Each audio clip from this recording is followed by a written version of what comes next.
Just as materialism is dualism tidied up, with the awkward spandrels of the mental world dismantled and levelled to the physical, so, arguably, structural realism is materialism tidied up, with mysterious matter swept into the world of purely mathematical relationships.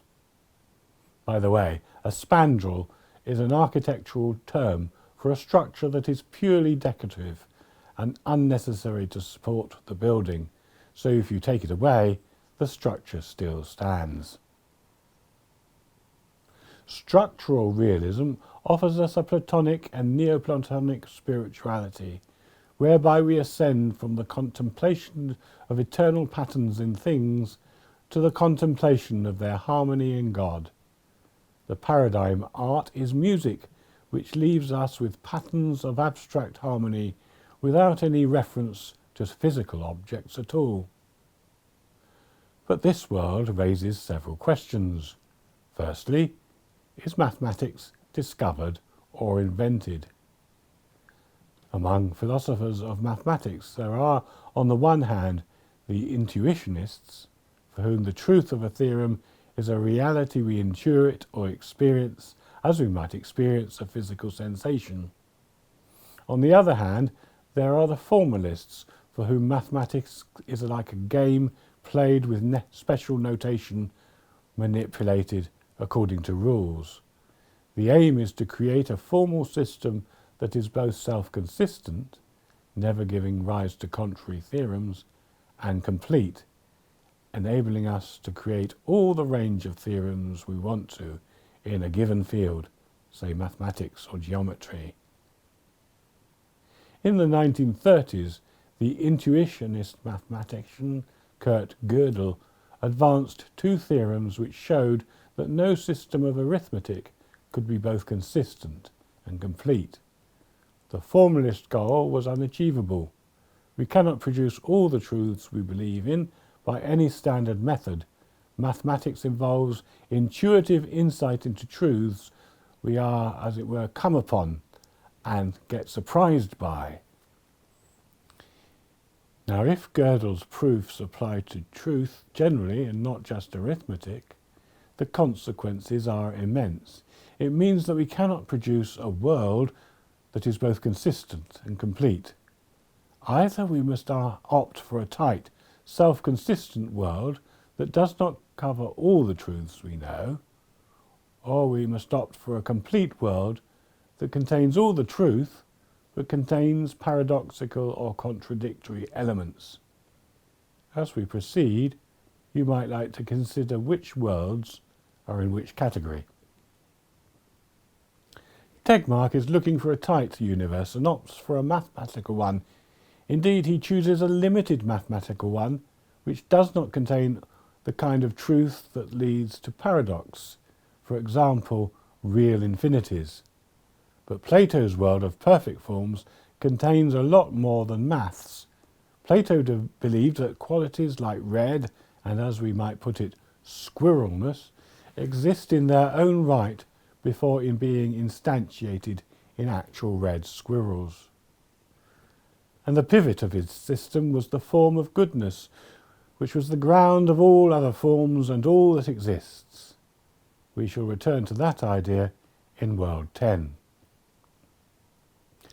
Goodness, triangularity, redness and squirrelness are often regarded as qualities existing only as ideas in the mind, albeit instantiated in material reality. This raises a pertinent question. Does structural realism represent a radical form of materialism, as it seems to for Tegmark, or is it moving on to something more idealist? Here I mean idealism in the philosophical sense of seeing mental rather than physical realities as basic. And that, in turn, raises the question of what makes something qualify as real anyway. Materialists say only physical things are real, and ideas of them are not. Plato taught the precise opposite. Who gets to decide? Perhaps a generous compromise is found in the writings of Karl Popper, who affirms three realms as equally real. Realm 1 is the physical world. Realm 2 is thought, consciousness, and psychological reality generally. Realm 3 contains the Platonic forms. Popper parts company with the dualists in that he partitions the mental world into realms 2 and 3. Popper himself sees the third realm as the basis for the other two. World 10 will make use of these concepts as we explore the possible grounding relationship between them. World 5, the multiverse. One criticism of structural realism is that, if true, it would mean that scientists should spend their time working on mathematical ideas in their studies rather than doing experiments in their laboratories. The conventional wisdom is that maths only creates worlds that could be real, and experiment, crucially, tells us which of these actually is. But Tegmark holds that all the mathematical worlds, that is, all possible worlds, are real, which is why he is an inhabitant, indeed a key advocate of the multiverse. We are now familiar with what is called the anthropic nature of the universe, the incredible degree to which the laws and initial conditions of the universe are attuned to the arising of life and hence of conscious beings like ourselves. This raises what I prefer to call the anthropic question of why this should be so. There are 5 sorts of answer, one of which is the multiverse. Option A is the necessary universe. Everything that happens must happen. Some religions and philosophies have invoked an inevitable fate, and the ideal of science seems to be to explain why everything has to be as it is. The Greek philosopher Parmenides thought that the universe necessarily has to be the way it is and could not be different in any way at all. This means that the universe can never change, since change will be changed to something different. But while science tells us that one thing necessarily leads to another, it does not tell us why the original things or the laws that connect them have to be as they are. And even if the world were shown to be necessary, that would not explain why it gives rise to life and consciousness, unless, that is, the necessity involved herself arises from the necessity for consciousness, which leads us to options D and E. Option B is the main subject of this world we are in, the multiverse. As Brian Cox puts it in the subtitle of his book, The Quantum Universe, everything that can happen does happen. Contrary to A, not only could things be otherwise, they are. Either X or not X necessarily has to happen. Multiple universes are a way of allowing both X and not X to happen, so achieving necessity, but not in a single universe, rather in the multiverse that includes all possibilities. But how can many universes coexist? Tegmark argues for 4 levels on which they might do so, each containing a wider range of universes than the last.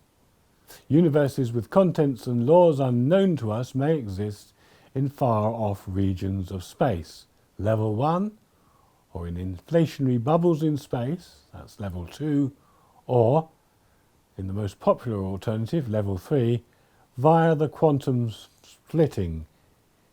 In the splitting, in one universe, Schrödinger's cat lies poisoned in his chamber, and in another, he leaps into triumphant life. Despite its seeming complexity, the multiverse actually simplifies quantum mechanics by removing the strangeness of the collapse of the many possibilities into one event when observation takes place. In the multiverse, they don't collapse, each of the possibilities happens. However, none of these levels provide all the possible alternatives we might envisage. That is only achieved in level 4, which is Tegmark's mathematical universe. Each set of mathematical axioms and laws gives rise to its own range of compossible truths. Each such range, with its axioms and laws, exists as a universe within the multiverse of all mathematical objects. Our universe is one such mathematical object. Now, how does the level 4 multiverse explain the anthropic tuning of this particular universe we are in? Well, logically, if we are observing this universe, it must be one of those that can give rise to observers.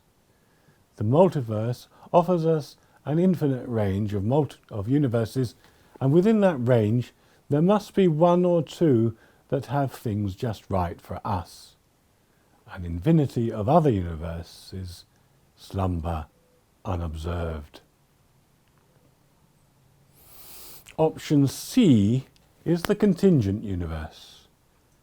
This view contradicts A by saying that not everything that happens has to happen, and it contradicts B by holding that not everything that can happen does happen. This would seem a moderate common sense view, and it comes in two variants. One says, with some Eastern philosophies, that the world is just so, contingent, the way it is for no ultimate reason. Some scientists might say that their task is to explain particular events and things, but the universe is not an event or a single thing, and is beyond their remit to explain the universe. Or with philosopher Nancy Cartwright, they might say that the world is dappled, including some parts that are regular and rule-governed and explicable, and others that are not.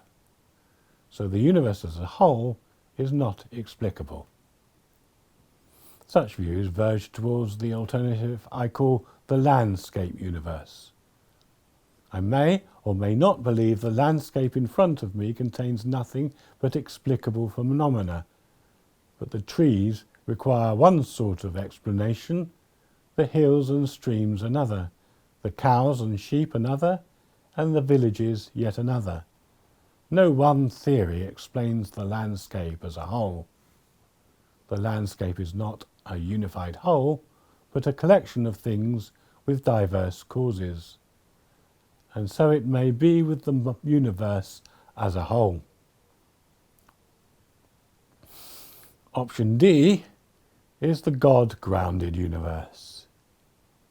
If option A seems implausible, option B excessive, and against C we do find reason to see the universe as bound together in causal relationships into a single story, then D and E are the best alternatives. Theists will probably recognize that the multiverse as such is not a new idea. The monotheistic traditions all affirm that all possibilities exist in God or in the mind of God. The difference between the theistic multiverse and the multiverse proposed by atheists is subtle. It's about where the multiverse exists, in the sense of what defines it and grounds it.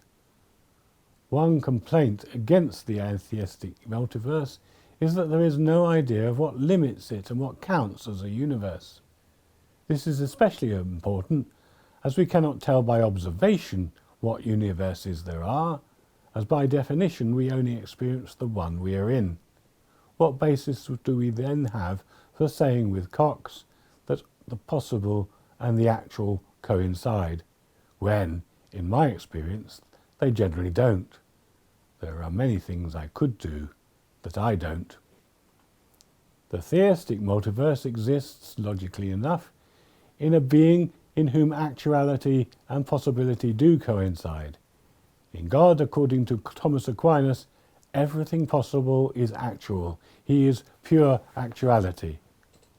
But in the mind of God, we also have a means of selection as to which universe or universes are to be actualized. We have an analogy for this selection process in our own free choices to do one thing rather than another. God, we say, wills and chooses this universe rather than others. And if God is good, we can know for sure that some possibilities, like eternal hells, will never be chosen. Another drawback of the atheistic universe, by the way, is that there is no way of ruling such possibilities out. If possible, they must happen. So the classical view, which grounds the otherwise contingent universe in the necessity of God's free choice, has certain advantages. Option E is the participatory universe. This takes us up from B, the multiverse, the notion that the universe we perceive would have to be one that could give rise to perceivers. There is, however, this change. Whereas in B, all the universes without perceivers nevertheless really exist, in E, they are just unrealized possibilities. Consciousness imparts existence and makes real the universes it inhabits. Such a view is propounded by physicists John Wheeler, Paul Davies and others. It gives to consciousness the role that in D is assigned to God. This is the role of being necessarily existent and imparting existence to the universe or universes. That has the advantage of simplicity. Not only are there infinitely less universes involved than in the multiverse, God also is eliminated, and the theory speaks only of beings we know, like our conscious selves. But the theory involves a degree of paradox, which World 10 will describe as strange loops. The universe gives rise to conscious beings like us, but it is we conscious beings that cause the universe to exist. We seem to be lifting up ourselves by our own bootstraps. However, this circle may not be so vicious after all, for the kinds of causality involved are twofold. The causality whereby the universe gives rise to us is a typical efficient causality, such as science investigates past things causing future things to happen. But the causality whereby consciousness causes the universe is more of a definitional causality, or what Aristotle in World 6 will call a formal causality, whereby a thing is made to be the way it is by what it will give rise to in the future, as the acorn is caused by, but also causes, the oak. Option E may offer a way of making the universe teleological, that is, directed towards a future purpose, without involving theological creation. For consciousness is surely what distinguishes real worlds from merely thought worlds. It is part of what we mean by saying something exists, that it is experienced, or could be experienced, or is connected in our theories to things that can be experienced. There is a kind of contradiction involved in saying, I know that the universe I am in exists, but it contains no knowers. In that sense, consciousness cannot not exist, because if there were no consciousness anywhere, it could not be right or possible to affirm the existence of anything. That makes consciousness the self-existent ground of existence, like God. But unlike God, consciousness can also be seen as something that arises within existence, something we all experience more directly than anything else. The multiverse and its alternatives give rise to some fundamental questions: the nature of existence, knowledge, consciousness, God, loops, grounding, necessity, actuality and possibility. These are ideas that will become more into focus in later worlds. But you all probably already have a sense of where I stand at this point, at which Volume 1 concludes. In fact, I have ordered the alternatives roughly in what I see as increasing plausibility, though I would probably at this stage see a tie between options D and E.